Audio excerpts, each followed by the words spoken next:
একটা পাখির পেটের ভেতরে কোনো দানা পানি নাই, কিন্তু আল্লাহর উপর তাওয়াক্কুল করে পাখিগুলো যখন বের হয়ে যায়, বিকেল বেলা পেট ভর্তি করে ওদর ভর্তি করে আবার পাখির নিরে পাখিগুলোরে ফিরিয়ে দেয় কে? পাখিগুলো কি আমাদের মতো খাবার জমা করে রাখতে পারে? আমরা তো 7 দিনের বাজার একবারে করে ফ্রিজে রাখি। পাখিদের ফ্রিজ আছে না? আছে। আমাদের অতিরিক্ত টাকা হলে আমরা ব্যাংকে ব্যালেন্স করে রাখতে পারি, অ্যাকাউন্ট করে রাখতে পারি। পাখিরাও তো অ্যাকাউন্ট করে রাখে না?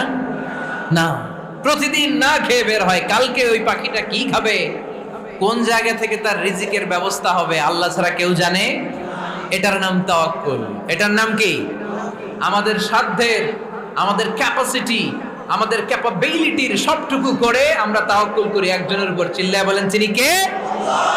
এজন্য ইসলাম আমাদেরকে শিখায়, সালাত যখন শেষ বের হয়ে যাও, কাজে নেমে পড়ো। কাজে কোনো লজ্জা